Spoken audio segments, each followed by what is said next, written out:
Bien-aimés dans le Seigneur, bonjour et une fois de plus, bienvenue à notre rubrique. Ce matin, nous parlons de la communion. Nous rappelons que lorsque nous voyons les signes notoires qui prouvent, qui te démontrent de façon tangible que tu es devenu enfant de Dieu, on avait la soif de Dieu, c'est-à-dire lorsque tu deviens enfant de Dieu, tu as envie de te retrouver là, on parle de Dieu, tu as envie de lire la Bible, tu as envie de louer et adorer Dieu.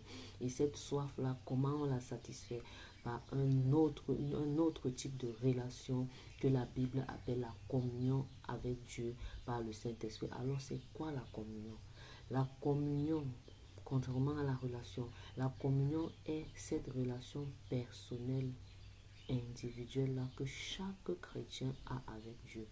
Cette relation est personnelle, est intime. Donc c'est une relation personnelle et quotidienne que chaque croyant a avec Dieu. C'est ça la communion avec Dieu. Donc, ma communion avec Dieu n'est pas la même que la tienne, elle n'est pas la même que celle de votre frère à côté de vous. Donc, la communion, c'est une relation personnelle. La communion ou l'intimité, c'est la relation personnelle, individuelle que chaque croyant a avec Dieu qui est désormais son Père. Donc c'est une relation intime. Tu entres dans une relation d'intimité avec ton Père. De la même façon que lorsqu'on parle du mariage, l'acte de mariage vous fait devenir le conjoint de quelqu'un, mais la vie d'intimité que vous allez vivre à l'intérieur va suivre. C'est en fait la même chose avec Dieu. Lorsque tu deviens enfant de Dieu, il y a une autre niveau d'intimité que tu dois atteindre avec Dieu. C'est ça qu'on appelle la communion.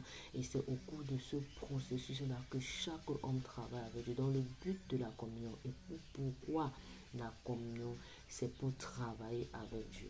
Donc la relation te fait devenir enfant de Dieu, mais la communion te donne de travailler avec Dieu. Donc, la communion, c'est cette relation personnelle que tu as avec Dieu au quotidien, au cours de laquelle tu travailles avec Dieu dans ta vie, dans la vie de ton prochain, dans ce qui est de la volonté de Dieu que tu dois connaître pour toi, pour ton prochain ou pour tout ce qui t'entoure.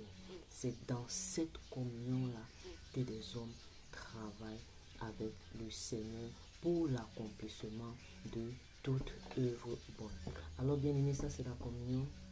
Et tout chrétien doit être en communion avec Dieu. C'est une relation obligatoire pour quiconque veut vivre la vie chrétienne sur la terre. Soyons bénis au nom de